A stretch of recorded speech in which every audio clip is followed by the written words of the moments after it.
Hello everyone and welcome back to Genie Crafts. Of late I have been getting a lot of questions regarding how to create the stencils for the paper cutting art, mostly related to portraits. So in today's video I am going to cover in general how do you create a stencil from an image that you have.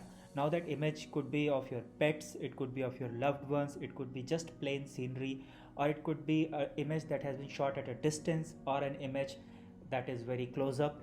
So to start with, open your browser, Safari or Chrome, whatever you have, and on that open Google. From there search for free picture stencil maker. The first result that you will see on the screen, onlinerapidresizer.com, that is the website that hosts this stencil creation tool online free of cost. So click on that. So here you already see an example. Now on this there are two sections. First is a section on the left hand side which allows you to pick up the required image or photograph from your desktop. The best part about this is that you can also do it on your mobile. So if you have images stored in your mobile, you can also use that directly on your mobile. You don't actually need a laptop to operate this tool. The second side, that is the right hand side, basically gives you different options to create your stencil. The most commonly used option is adaptive option and the edges option. Threshold option is also there, but for threshold option the images need to be in a certain format. If they're not in that format, then chances of you getting a good paper cutting stencil or the paper cutting template are not very high. So stick with adaptive and the edges.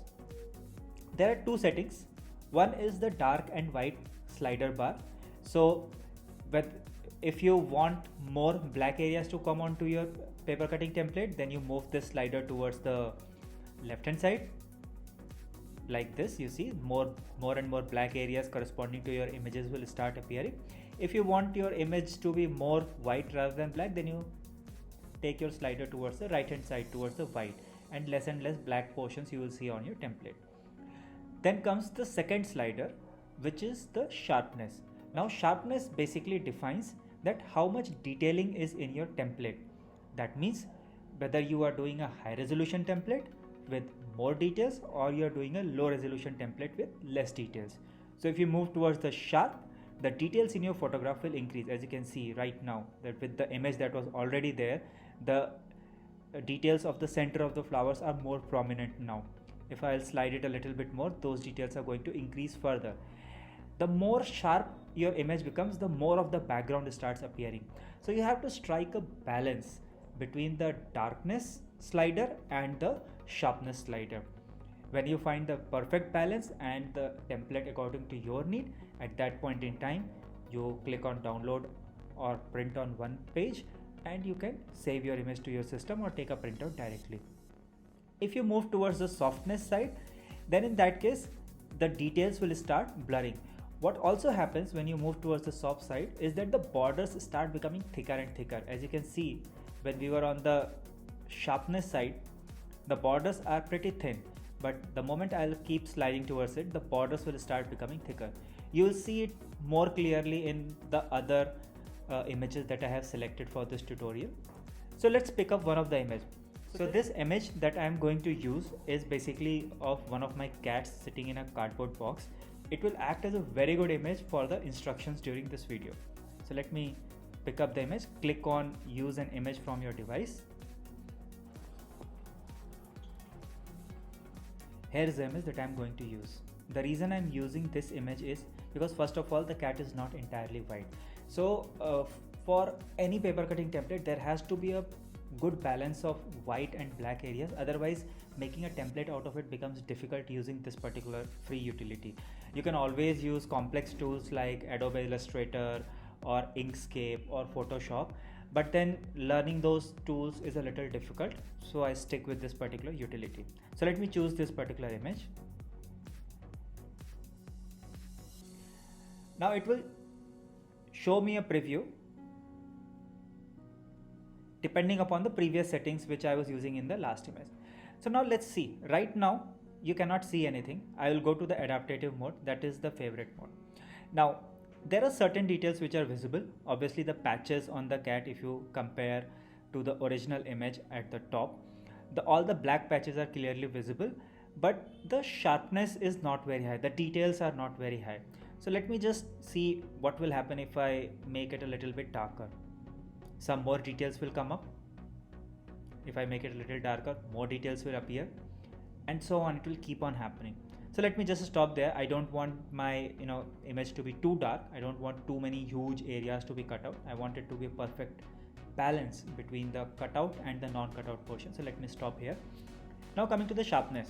Right now, if you do a paper cut of this template, then you can easily cut out these big chunks very quickly, and the cutout for this particular template will be faster. The only place where you will face some difficulty is here and here. So let's say I don't want to face difficulty here also. I want a very simple low resolution template. So what I'll need to do now is to move this slider towards the softer side and see what happens.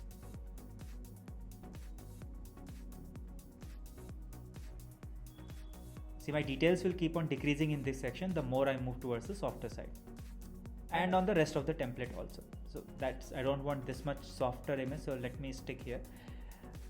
But what if I want a very detailed printout? I want to challenge myself and I just want to have a very detailed paper cutout. The only thing that I need to do is move towards the sharpness side.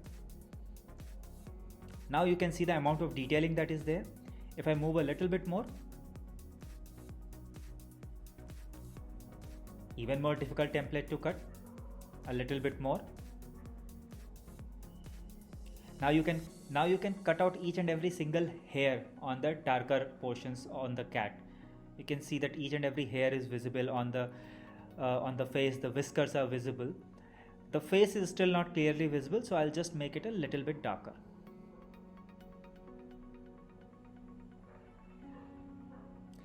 And here is my very high resolution template. Do not worry about the cardboard box. You might think that there are too many black and white spots there. So when you're doing the paper cutting, you can actually decide which portions you want to concentrate on. If I don't want to cut this portion out, I'll keep it as it is. I'll not work on it. But here on the cat, I want to see each and every hair cut out separately. So in that case, I'm going to use a high resolution template. But if I don't want to do that, I want a simple paper cutout, then I'm simply going to move it towards the softer side and I'll be able to do a simple cutout. This is for images which are close up, where you have shot the image of the person or the animal or the thing or scenery in a close-up view. But what if you have taken the image of a person at a distance? So when you take an image of a person at a distance, then in that case what happens is that there are not too many details that you need to worry about. It's the surroundings that you need to worry about more. So here is one of the images.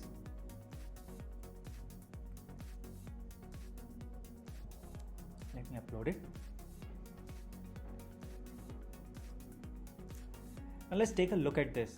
Now, no matter how much sharp I make, the details on the face are not going to be. So when you are creating a stencil of a person or something that is at a distance, you need to worry more how it will look holistically or how it will look overall, rather than focusing on the details, because no matter how much you focus on the details, not much details are going to come in the face. It's just such a small portion out of the entire image. So what you will do is that you will focus on the surroundings and make sure that you do not lose out whatever little details that are present on the person.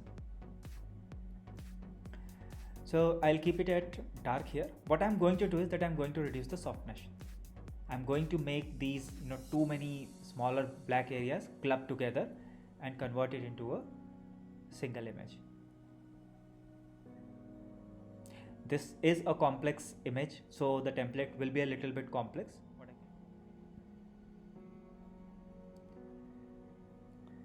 So I want to reduce some of the black areas. So what I'm going to do is I'm going to move towards the whiter section to make this template a little simpler. So I can still see the details on the face. Nothing is lost. The person is still visible, but the remaining areas have become much easier to cut out now. You can still see all the structure around.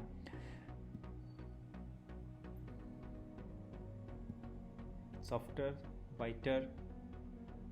Now at this point, the details of the images are getting lost. So that is your end point where you need to stop. I'll pick up one more image.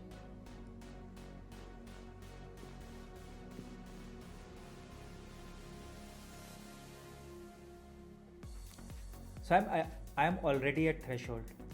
You can see that if I ignore the background, the image is so much simple to cut out. It's so easy to cut out. You can cut this entire portrait in like less than 20 minutes. It's that easy. But certain details are not there, so you might need to pick up a pencil and draw a few things out on the template. So let me go a little bit darker.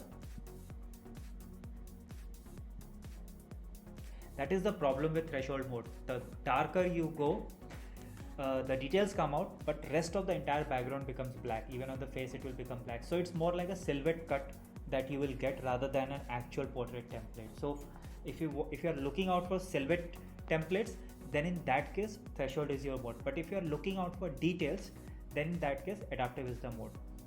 Now let's look at this particular image in the adaptive mode. At this particular setting, what you see on screen, there are certain details that are available, there are certain details that are not available. So let me make it a little bit darker. Now all my details are available. There are details on the face, hair, dress, on the hands, etc. Background I'm not interested in, so even if I don't have anything on the background, I'm okay with it. Now for the sharpness, like I said before, when you increase the softness of the image, what happens is this border that you see around the person keeps on getting thicker and thicker. So I'll show you. It's like a shadow of the person that keeps on growing with the light. But your image will also become simpler. So if you can intuitively ignore all this, then this is the template for you to go for low resolution. Now in this also the details are very less, but still once you cut it out, you'll be able to clearly identify the person for whom you have created this template. But if you want details, then you need to move towards the sharpness side and you can keep on increasing the details. Now, this is a highly detailed template. If you let me just download it for you so that you can see how detailed it is.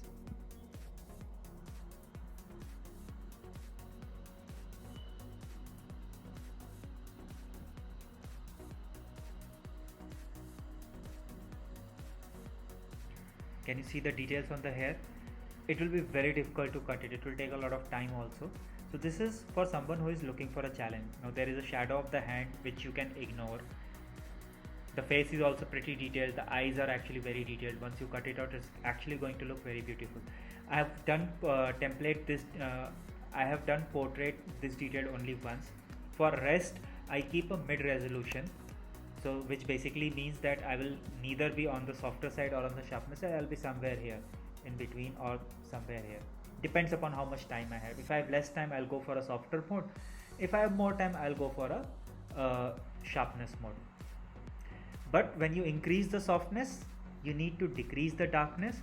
When you increase the sharpness, you need to increase the darkness. That's the combination that you have to go for. So if you are going towards the softer side, you have to make it a little whiter.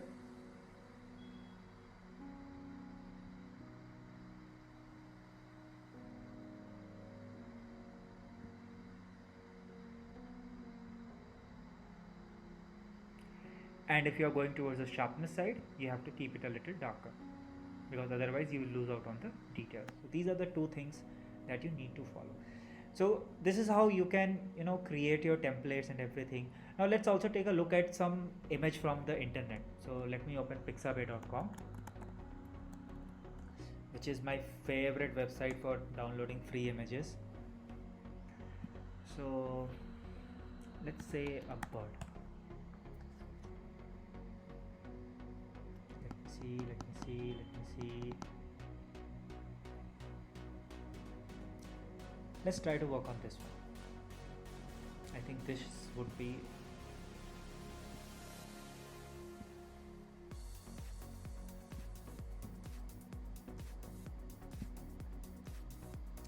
this is a very highly detailed and high resolution image, so this should prove a good example. So let me select this once again.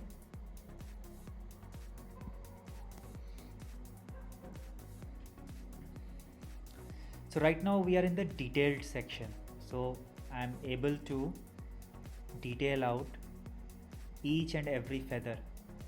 So if you're up for challenge, this is one hell of a template for you.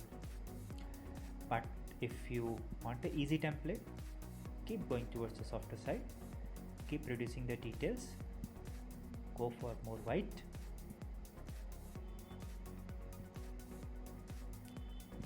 So even after going so much soft, the details are still there. So this particular mode is now not working. So for every image, each of the modes is not going to work. So let me see what I get in the threshold mode.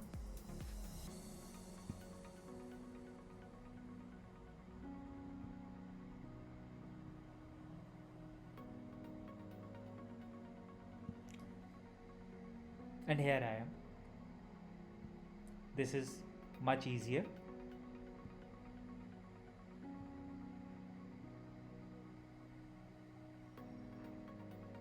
See, so keep playing with the two sliders and you will be able to get the desired image of your skill level. If you are a beginner, then you actually don't need to go with a very high template.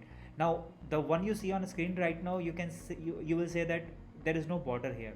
So no matter how much you are working towards creating a template, after printing the template there are certain adjustments that you need to make manually. So be prepared for that. No tool can give you perfect template. I have tried multiple tools. There are certain manual adjustments that you will need to do once you have the printout of your template. So that's a given. Whether you are taking it for an animal, portrait, scenery, it does not matter. So here are few of the templates that I had already downloaded before I started recording this video. So this one was another portrait that I did using the adaptive mode with towards the darker and the sharper side. Then here is another one which I already showed you. Then this is another one of my cats.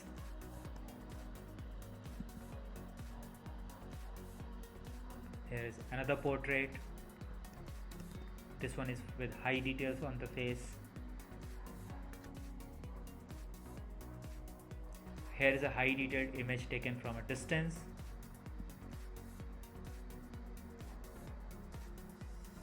Here is the same image with less amount of details. So play around with these, like I said before also, play around with these and try to get the best stencil that you can. And this will work for all kind of images.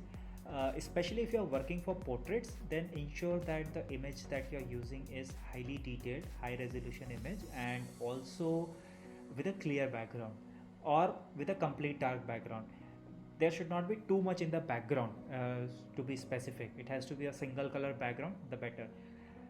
Otherwise you will need to ignore the background when you are doing the paper cutting to ensure that the background does not mix in with your portrait. That's all you will need to do. So you can do it with any kind of image once you get used to it. So that's it for today's, guys. I hope you found this video useful. If you need any further details, do not hesitate to contact me, and I will see you guys very soon in my next video. Till then, stay safe, take care, and bye bye.